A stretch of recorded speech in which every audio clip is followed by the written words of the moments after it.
시간 저희들 함께 말씀 보겠는데요. 베드로후서 3장 1절에서 9절까지 말씀입니다. 저희들 신약 성경 386쪽쯤에 있는 말씀입니다. 베드로후서 3장 1절에서 9절까지 말씀입니다.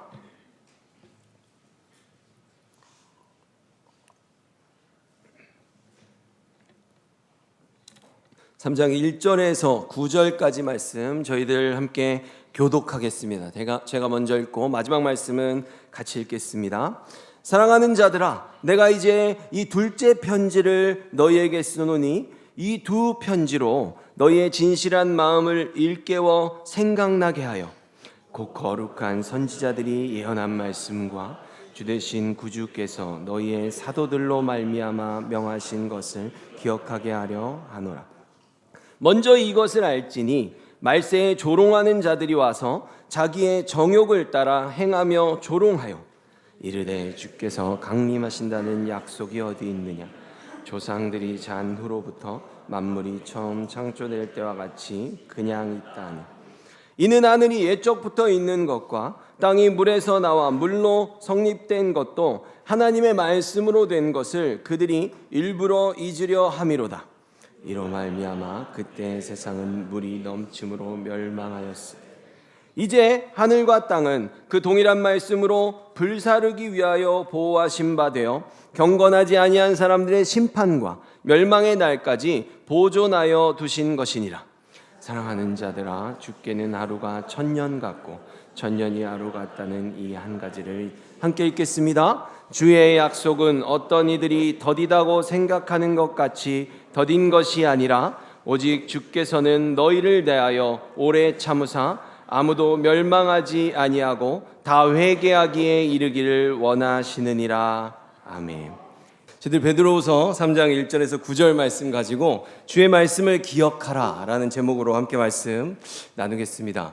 오늘 저희들이 살펴볼 말씀은요, 베드로가 쓴 편지예요. 베드로가 쓴 편지여서 우리가 후서라고 그렇게 부르는데요, 두 개의 편지를 써서 전서와 후서가 있습니다.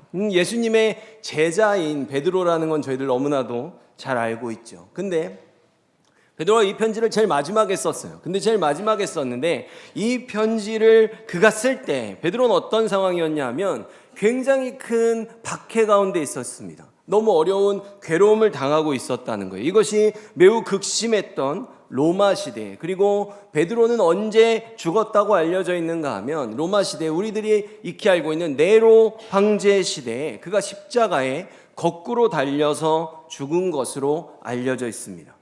이처럼 베드로의 시대에는요, 지금 우리랑은 상황이 좀 많이 달랐던 것 같아요. 내가 예수님을 믿는다고 하면 죽을 수밖에 없거든요. 그러니까 신앙을 지킨다는 것이 나의 생명을 내놓아야 할 만큼 어려웠던 그 시기입니다. 이런 때 베드로가요, 자신의 죽음을 앞두고, 베드로의 마지막 편지라 그랬죠, 교회를 향해 편지를 쓰는 겁니다. 근데 그 내용이 뭐냐면 이 땅에 우리를 위해 오신 그 예수 그리스도를 절대로 놓치면 안 된다 라는 그 간절한 마음을 담아서 지금 이 편지를 기록하고 있습니다. 그러면서 그 간절한 편지를 받는 그들을 지금 어떻게 부르는가 하면 1절 말씀을 먼저 보면요, 사랑하는 자들아 이렇게 부르고 있어요. 여러분, 우리가 누군가를 부를 때요, 그 부름을 통해 우리는 그 사람과 우리의 관계를 알 수 있습니다. 그렇죠? 엄마 이러면은 우리 엄마인 거고, 뭐 이렇게 친구야 이러면 친구인 거고, 그죠? 근데 지금 베드로는 그 교회를 사랑하는 자들아 라고 부르고 있어요. 우리가 만약에 한 교회이라면, 내가 이 교회의 그런 회원으로서, 내가 교회의 주님의 자녀로서 백성으로 이곳에 서 있다면 내가 교회로서 어떻게 살아야 되는가, 우리가 어떤 관계를 서로 가져야 되는가, 그것이 이 베드로의 부름을 통해 우리들에게 큰 교훈을 주고 있습니다. 그러면서 이어가는 것이요, 내가 이 둘째 편지를 너희에게 쓰노니 이렇게 말하거든요. 말씀드렸듯이 지금 베드로 전서가 있고 베드로 후서가 있다고 그랬죠. 그러니까 지금 이 두 개의 편지를 지금 베드로가 기록하고 있음을 말하는 거예요. 그러면서 이 두 개의 편지를 썼는데 이제 뭘 말하냐면 목적을 말합니다. 내가 이걸 왜 썼는가, 그거에 대해서 말하는데요, 뭐라고 말하냐면 1절 마지막에 너희의 진실한 마음을 일깨워 생각나게 하여 라고 말합니다. 여러분, 저희들이요 오늘 본문에서 이 부분을 가장 주목해 보기 원합니다. 왜냐하면 지금 베드로가요, 편지를 쓴 이유를 밝히고 있어요. 이것이 편지를 쓰는 목적이지 않습니까? 진실한 마음을 일깨워 생각나게 하기 위해서. 여러분, 여기서요, 진실한 마음이라고 말하는 것은요, 우리가 어떤 솔직해지자 이런 뜻이 아니에요. 진실한 마음은 여기서 무슨 뜻이냐면 옳고 그름을 가려낼 수 있는, 선과 악을 분별할 수 있는 하나님이 알려주신 하나님의 마음을 말하는 겁니다. 주님의 그 기준을 얘기하고 있는 거예요. 그래서 여기서 진실한이라는 단어는 무슨 뜻을 갖고 있냐면요, 태양 빛에 딱 비쳤을 때 밝히 드러나는 그 본래의 모습, 선명한 모습으로 우리가 이해할 수 있습니다. 쉬운 예를 들어보면, 제가 한번 말씀드리는데, 제가 만약에 아주 어두운데 어두움 속에서 저희 아이들하고 제가 녹아있는 초콜릿을 한번 먹고 있다고 한번 상상을 해보겠습니다. 열심히 초콜릿을 먹고 있어요. 굉장히 맛있다고 하면서 야 진짜 맛있다 이러면서 신나게 그 초콜릿을 먹고 있었어요. 근데 저희 아내가 방에 딱 들어오면서 아니 불도 안 켜고 어두운 데서 뭘 그렇게 먹고 있어 이러고 불을 탁 켰는데, 제가 초콜릿을 굉장히 깨끗하게 먹고 있다고 생각했는데 전혀 아니었던 겁니다. 사방팔방 초콜릿을 칠갑을 하고 막상 불을 켜놓고 보니까 제 입으로 들어간 것보다 이게 옷에 묻히고 벽에 바르고 바닥에 흘린 게 더 많은 거죠. 근데 지금 베드로 사도가요, 이 편지를 받는 성도들에게 지금 이 얘기를 해주고 있는 거예요.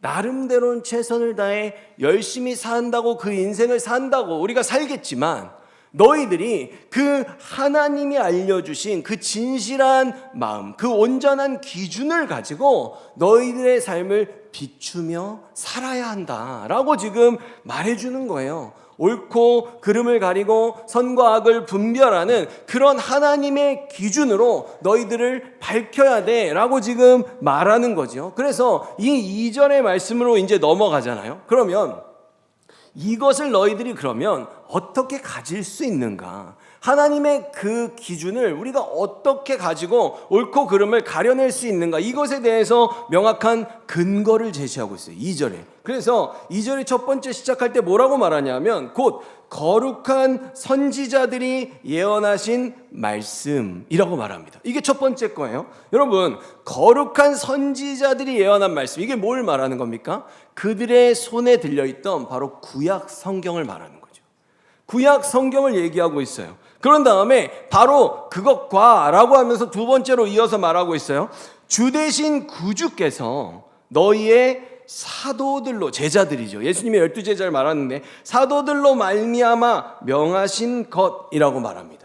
근데 여러분, 저희들이요, 이 두 번째 이 지금 가르침에 대해서는 조금 자세히 확인해 볼 필요가 있어요. 왜냐하면 이것이 원문을 보면요, 지금 사도들로 말미암아 명하신 것이라고 하면 우리는 딱 하나인 것처럼 느껴지잖아요. 그죠? 근데 실제로 원문에는요, 두 개의 문장으로 이것을 표현하고 있어요. 이게 무엇이냐면 여기서 그리고 명하신 것이라고 되어 있는데 이것도 것이라고 되어 있지 않습니다. 실제 원문에는 계명이라고 되어 있어요. 사도들로 말미암아 주신 계명, 그 교훈이고 가르침이라는 얘기죠. 근데 여기서는 이 단어는 한 번 썼지만 문장은 두 개라고 말씀을 드렸죠. 그래서 이것이 어떻게 되어 있는 문장인가 하면, 첫 번째는 예수님에게 이 계명을 한번 붙여서 문장을 읽는 거예요. 그리고 두 번째는 사도들에게 붙여서 이 문장을 한번 더 읽는 겁니다. 그러니까 이것이 무슨 얘기냐면 사도들을 통해서 지금 살아가는 교회에게 하나님이 주신 계명이고 교훈이고 가르침이라는 거예요. 근데 이 계명의 출처가 어딘가 하면 곧 주 대신 구주께서, 예수님께서 그들에게 알려주시고, 그리고 그들이 예수님한테 배운 것을 지금 교회에게 다시 준 그 말씀을 말하는 거죠. 그러니까 이걸 지금 저희들에게 적용해 보면 어떨까요? 그때는 이 편지를 쓸 땐 베드로가 말하는 선지자들이 예언한 것은 구약 성경만 있을 때예요. 이때는. 근데 지금 베드로는 구약 성경만 언급하는 게 아니에요. 예수님이 우리에게 주셨고 우리가 그것을 듣고 다시 너희들에게 알려주고 교훈하는 그 모든 것들을 지금 말하고 있죠. 우리는 예수님이 살아오신 삶을 나타내는 사복음서의 말씀이 있고요. 그 뒤에 그 사복음서를 넘어서 제자들이 지금 이 베드로 전서와 후서, 바울이 쓴 모든 편지, 누가가 쓴 누가복음, 사도행전, 이런 예수님의 사도들이 쓴 모든 것들을 모아서 저희들은 그것을 성경으로 만든 거 아닙니까? 그러니까 지금 베드로가 무슨 얘기를 하고 있는 거예요? 구약 성경과 신약 성경의 그 말씀을 지금 이렇게 풀어서 우리들에게 말하고 있는 겁니다. 우린 이것을 지금 구약 성경과 신약 성경으로 이 2절의 말씀에 이 초반부를 이해할 수 있다는 거예요. 그래서 지금 내가 너희들에게 이 편지를 왜 썼냐? 너희들이 올바른 시각, 하나님의 마음, 진실한 마음을 가지고 너희들의 삶을 그냥 열심히 사는 게 아니라 옳고 그름을 정확하게 분별하며 살아야 되는데, 그것을 분별할 수 있는 근거가 무엇이냐 하면 바로 구약 성경과 신약 성경의 그 말씀을 가지고 너희들이 너희들의 삶을 태양빛을 가지고 그 모든 것을 밝히 비치는 것처럼 그렇게 비치며 살아가야 된다. 그러면서 뭐라 그럽니까? 그 주의 말씀을 기억하라 라고 촉구하고 있습니다. 과연 우리가 어떻게 살아가야 되는가? 지금 이제 베드로는 곧 세상을 떠나요. 이제 내가 세상을 떠날 건데 너희들이 이 지금의 순간과 남아있는 모든 여생을 어떻게 살아가야 되는가에 대해서 지금 베드로가 명확한 교훈과 그 근거를 제시하고 있는 겁니다. 어떻게 살아가야 된다는 거예요? 주님의 말씀을 기억하며 살아가야 한다는 것이죠.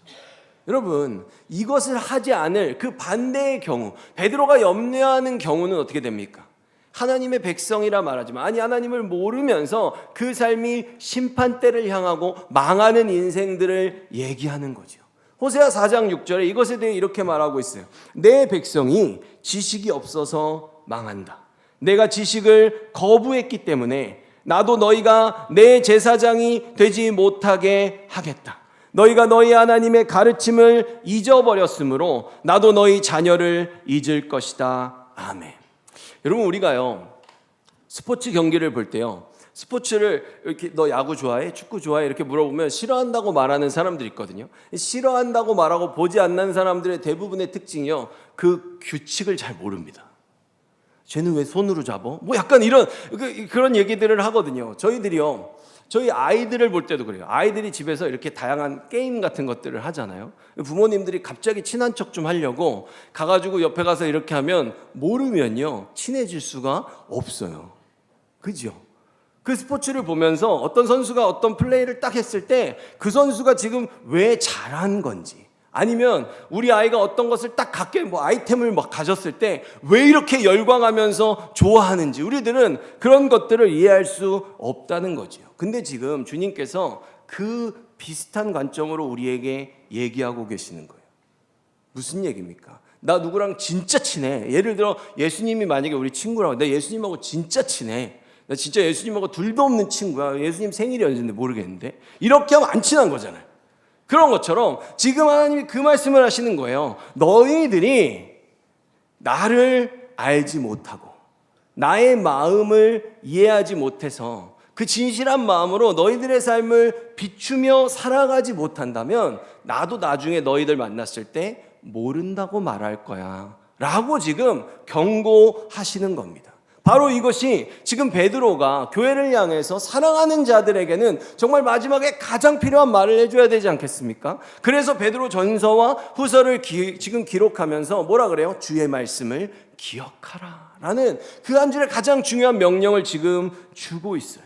그러면서 3절로 넘어갈 때요, 저희들이 한 가지 먼저 생각하고 넘어가야 될 게 있습니다. 지금 베드로는요 이제 세상을 곧 떠날라 그래요. 교회한테 지금 자기가 떠났을 때 이 교회가 흔들리고 있는데 지금 흔들리면 안 되고 이 교회가 앞으로도 계속해서 잘 굳건하게 세워져 가야 될 그 교훈을 줘야 되거든요. 근데 그것 중에 하나의 문제가 뭐였냐면, 저희들은 오늘 예수님이 이 땅에 오신 것을 기억하지만 지금 우리들은 오신 것은 알고 있고 누구를 기다립니까? 다시 오실 주님을 기다리고 있죠. 근데 이때 어떤 문제 이슈가 있었냐면 예수님이 왜 안 오시는가에 대한 문제가 교회에 굉장히 큰 문제였어요. 여러분, 지금 우리는요 예수님이 여러분 혹시 오늘 오실 거라고 생각하는 분 계십니까? 저는 많지는 않을 것 같아요. 그러실 수도 있지만, 근데 이때 교회와 지금의 우리의 입장이 정말로 많이 달랐다는 거예요. 그래서 베드로가 지금 왜 이 얘기를 하는지 우리가 생각해 볼 필요가 있다는 거죠. 여러분, 예수님이 공생애라는 삶을 사셨어요. 이 말이 좀 어려운데요. 이게 영어로 하면 public life입니다. 뭐냐면 공공장소 같다는 뜻이에요. 그러니까 예수님이 자신을 위해 살지 않고 public, 공적인 삶을, 모두를 위한 삶을 사셨다는 걸 공생애라고 말하거든요. 근데 그 공생애를 그때부터 다른 사람들에게 알려주셨겠죠. 예수님이 3년 반을 사셨단 말이에요. 그런 다음에 십자가에서 죽으셨죠. 그 다음 부활을 하셨어요. 장사한 지 사흘 만에 3일, 이제 거기에 이제 3년 반에 3일 더해서 그 다음 부활을 하셨죠. 부활을 하신 다음에 예수님 며칠 사셨어요? 40일 동안 사셨거든요. 그런 다음에 하늘로 올라가셨어요. 그리고 오순절에 약속하신 성령을 보내주셨죠. 그러면 여러분, 지금 이 시간이 얼만큼이에요? 예수님이 이 땅에서 실제로 제자들과 사시고 하늘로 올라가신 시간은 채 4년이 되지 않습니다. 근데 하나님의 입장에서 보면 어때요? 하나님은 태초부터 계획하시고 알파 오메가 되신 하나님께서 마지막까지 이루시는 구원의 역사죠. 그러니까 하나님은 이 시간과는 전혀 상관없이 예수 그리스도의 구원 사건을 보신단 말이에요. 근데 문제는 그 넓은 눈을 갖고 있지 않은 우리들이 문제죠. 특별히 지금 제자들에게 더 다가가 보자는 거예요. 제자들이 봤을 때는요, 예수님하고 지냈던 시간이 불과 채 4년이 안 됐단 말이에요. 근데 예수님이 승천하실 때 천사들이 제자들한테 뭐라 그래요? 너희 가운데서 하늘로 올려주신 이 예수는 하늘로 가심을 본 그대로 오시리라 라고 말씀하셨단 말이에요. 그러면 여러분 한번 생각해 보세요. 여러분이 초등학교에 입학했어요. 1학년 때부터 4학년 때까지 친하게 지내던 선생님이 4학년 되기 전에 다른 곳으로 가시면서 나한테 그러는 거예요. 걱정하지 마, 선생님 다시 온다, 이렇게 말씀하셨어요. 근데 여러분, 지금 예수님이요, 우리들이 생각할 때 다시 오신다고 했는데 2000년 넘었는데 안 오셨단 말이에요. 지금 이 제자들의 입장을 우리가 이해할 수 있어야 된다는 거예요. 그리고 예수님께서 언제 오신다고는 아버지만 아신다고 했지만 제자들이 예수님 언제 오세요? 이렇게 물어봤을 때 예수님 뭐라 그랬어요? 마지막 때가 되면은 분명히 큰 환난과 핍박이 있을 거야. 그때 정말 사단이 그런 가증한 것이 거룩한 자리에 막 서고 그럴 때 내가 올 거거든. 그렇게 말씀을 하셨단 말이에요. 근데 지금 베드로는 어떤 상황이에요? 신앙을 지키다가 죽게 생겼거든요. 지금 이때만큼 교회를 향한 핍박이 거세던 시대는 없었어요. 그러니까 이들은 예수님이 어떻게 한 거예요? 오실 거라고 생각했던 거예요. 금방 오실 거라고 생각하면서 좀만 더 견디자, 우리 좀만 더 견디자, 이러면서 살아내고 있던 시대였단 말이에요. 근데 지금 베드로가 어떤 상황이에요? 예수님 오시기 전에 내가 먼저 죽게 생겼단 말이에요. 지금 그런 상황에서 이 흔들리고 있는 교회를 향해서 지금 베드로가 이 메시지를 정하는 겁니다. 그때 그 사람들 정말 힘들게 살았거든요. 정치적으로 아무런 권리가 없었어요. 경제적으로도 너무나 먹고 살기 힘들었죠. 종교적으로도 막 유대인들과 로마의 황제의 그 숭배 때문에, 그것 때문에 목숨을 잃어야 되는 그런 상황의 시대를 살았단 말이에요. 이때 아마 제가 기독교인이었다면 소원이 뭐예요? 그러면 저는 그랬을 것 같아요. 나 내일 죽어야 되는데 내가 10년만 더 살았으면 예수님 만날 수 있었을 텐데 내가 먼저 갈 테니까 곧 봅시다, 뭐 이러면서 떠나지 않았을까, 이런 생각을 해봤습니다. 근데 여러분, 문제가 뭡니까? 예수님이 2000년이 지났는데도 주님이 아직 오시지 않았다는 거예요. 근데 베드로가 지금 이 얘기를 왜 하냐? 베드로가 있을 당시에 교회가요, 세상으로부터 이 공격을 당했고 실제로 교회가 이 공격 때문에 사람들의 신앙이 흔들리고 있었던 거예요. 그래서 베드로가 이 편지를 쓴 거죠. 그래서 3절과 4절의 내용이 뭔 거예요? 세상 사람들이 지금 우리를 공격하고 우리를 조롱하고 있다는 거예요. 근데 그들이 어떻게 조롱하냐 하면 이런 질문을 던진다는 거예요. 주께서 강림하신다는 약속이 어딨냐? 이 세상은 창조 때부터 지금까지 아무것도 변한 게 없는데, 여러분 이게 무슨 얘기예요? 진짜 오시긴 한데 아무것도 안 달라졌는데? 정말 계셔? 관심을 끄신 거 아닌가? 이런 지금 질문들이 들어오고 있는 거죠. 그런데 이곳에 대해서 그 교회에게, 그리고 베드로 스스로가 이 문제를 해결하지 않았겠습니까? 그거에 대한 지금 말씀, 해답을 제시하고 있어요. 근데 베드로가 굉장히 재밌는 얘기를 합니다. 그들이 창세로부터 지금까지 아무것도 달라지지 않았는데 라고 그들이 말을 하잖아요. 그러니까 베드로는 5절에 그런 얘기를 하는 거예요. 하나님이 너희들이 창세로부터 지금까지 아무것도 달라지지 않았다는 이 세상을 그 주님이 말씀으로 창조하셨거든. 말씀하시면 그분은 지키시는 분이야 라고 말하는 거예요. 그런 다음에 6절에요. 노아의 시대 얘기를 해요. 그러면서 뭐라 그러냐면 노아의 시대 때도 너희들처럼 하나님이 말씀으로 창조하신 이 세상, 그리고 이 세상을 어떻게 살아야 된다고 알려주셨는데 그 말씀들을 무시하고 살다가 하나님의 자녀들을 조롱하다가 그들이 물로 다 심판을 받았어 라고 그들에게 대답하고 있습니다. 그러면서 7절에 뭐라 그러냐면 너희들도 똑같은 상황이거든 내가 볼 땐. 근데 너희들은 물이 아니라 불로 심판을 받을 거야. 하나님이 그 마음을 정하셨고 이미 선포하셨어 라고 알리는 거죠. 베드로가 지금 어떻게 대화를 하고 있습니까? 그들이 말하는 거예요. 너희 하나님 어딨냐? 자고 있는 거 아니야? 완전히 너희들 잃어버린 것 같은데? 라고 비아냥거릴 때 베드로는 이 얘기를, 창조의 말씀과 말씀을 지키시는 하나님에 대해 얘기하면서 최종적으로 그들에게 하나님이 왜 지금도 참고 계시는가에 대한 이유를 9절에서 말해주고 있습니다. 이 9절 제가 쉬운 성경으로 한번 읽어보면요, 우리 주님은 하시기로 약속하신 것을 뒤로 미루시는 분이 아닙니다. 어떤 사람들은 더디다고 생각할지도 모릅니다. 지금 그들이죠. 그러나 이것은 하나님께서 우리를 위해 오래 참으시기 때문입니다. 하나님께서는 한 사람이라도 멸망치 않고 모두 회개하고 돌아오기를 바라고 계십니다. 아멘. 이 이유가 뭡니까? 지금 너희들이 하나님, 예수님 다시 안 온다고 하나님을 조롱하고 있지만 지금 하나님이 예수님을 보내지 않으신 이유가 사실은 네가 이러고 있어서 너 때문이야 라고 말하는 거예요. 나를 포함해서 우리들 모두를 구원하길 원하셔서 지금 이 상황을 끝내지 않고 계신다는 거죠. 근데 예수님께서도요, 사실 공생애 때 이 말씀을 해주셨습니다. 마태복음 24장 14절 보면요, 이 천국 복음이 모든 민족에게 증언되기 위하여 온 세상에 전파되리니 그제야 끝이 오리라. 아멘. 여러분, 지금도 하나님께서 왜 오시지 않고 우리를 기다리면서 역사하고 계시는 겁니까?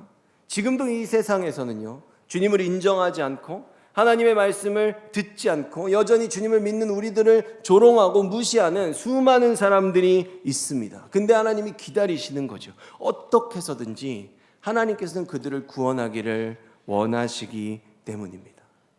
그런데 그들이 어떻게 하는 거예요?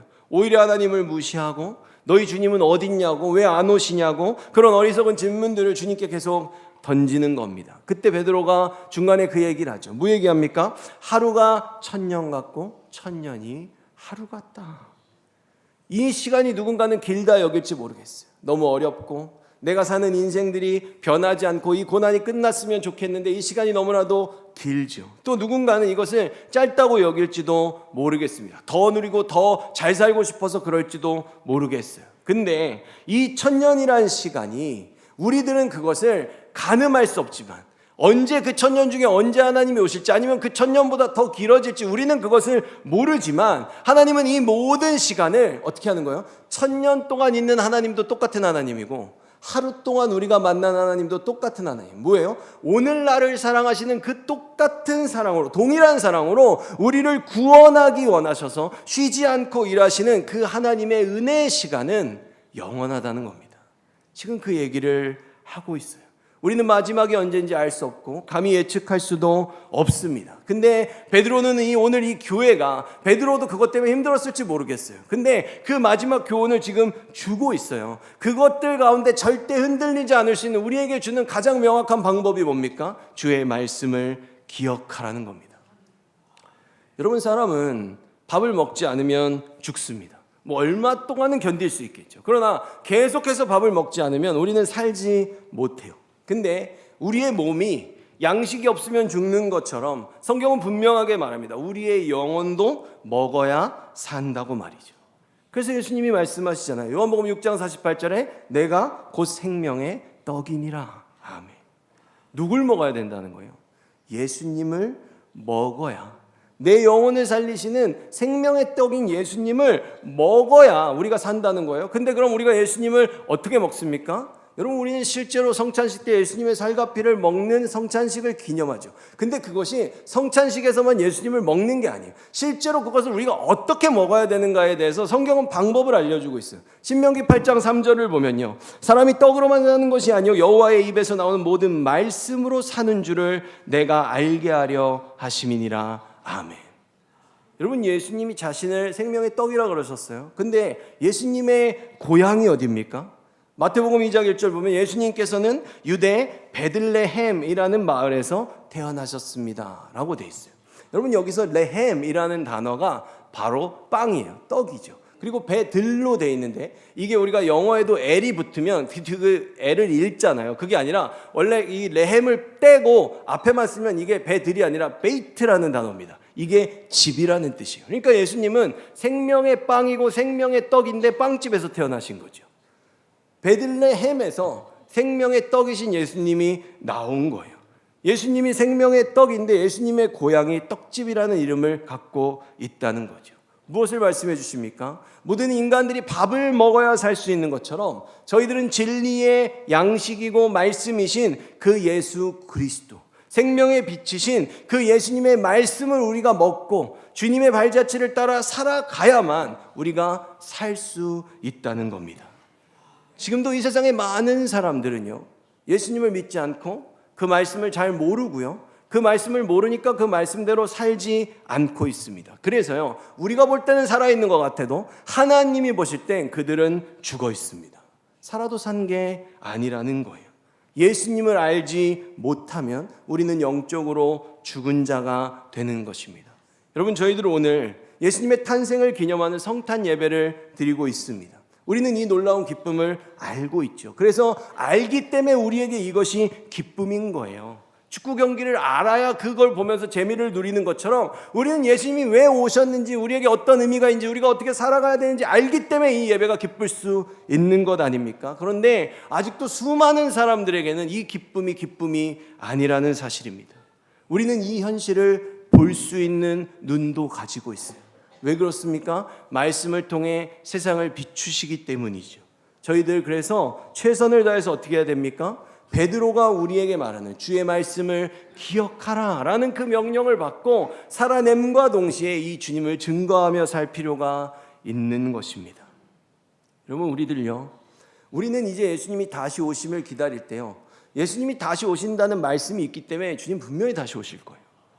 언제 오실까 이거를 셀 게 아니라 우리는 무엇을 해야 되냐면요, 정말 주님이 오실 때까지 과연 우리가 얼마나 많은 영혼들에게 이 그리스도의 구원을 전할 수 있을까를 고민하면 좋겠습니다. 그래서 저희들 첫째로는요, 주님만이 길이요 진리요 생명이심을 잊으면 안 되고, 그리고 둘째로 뭡니까? 우리가 이 땅에서 남은 여생을 살아갈 때 나만 기뻐하는 것이 아니라 최대한 많은 사람들로 하여금 주님이 오시기 전까지 그들도 기쁨을 함께 누릴 수 있도록, 그래서 나도 살고 그들도 주님 안에서 살 수 있도록, 그래서 영원히 함께 살아가는 우리가 그리스도의 몸된 교회가 될 수 있도록 최선을 다하는 우리들 되기를 예수 그리스도의 이름으로 축원합니다. 기도하겠습니다. 사랑하는 충만하신 하나님 아버지, 저희들 오늘 2000년 전에 이 땅 가운데 우리의 죄를 사하기 위해서 가장 비천한 자리로 와 이 세상의 모든 조롱과 고난과 고초를 다 받으시고 우리를 구원하신 그리스도의 탄생을 기념하며 기뻐하는 그 감사의 예배를 드렸습니다. 주님, 저희들 주님께 받은 이 새로운 생명을 가지고 어떠한 삶을 살아가야 하겠습니까? 오늘 저희들 베드로가 이 세상을 떠나며 사랑하는 교회에게 준 주의 말씀을 기억하라는 그 교훈을 받았습니다. 주님이 언제 오실지 우리는 알 수 없으니 그것으로 고민할 것이 아니라 그 말씀이 우리에게 명하시는 온 유대와 예루살렘과 사마리아 땅 끝까지 복음을 전하라는 주님의 가장 큰 지상 대명령을 품고 그 뜻대로 살아갈 수 있는 저희들 될 수 있도록 도와주시옵소서. 주님, 우리의 온 마음과 정성과 힘과 능력과 목숨을 다하라고 하셨습니다. 우리의 정말 마음과 목숨과 힘과 뜻을 다하는 정도는 어느 정도입니까?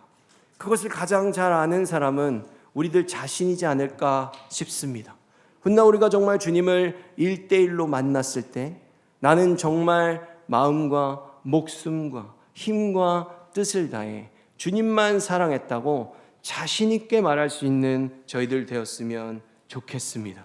오직 주님을 사랑하기를 원하고 주님을 더 알기를 원하고 우리들이 주님의 것이니 주여 뜻대로 사용하여 주시며 홀로 영광받아 주시옵소서. 예수 그리스도의 이름으로 기도드립니다. 아멘.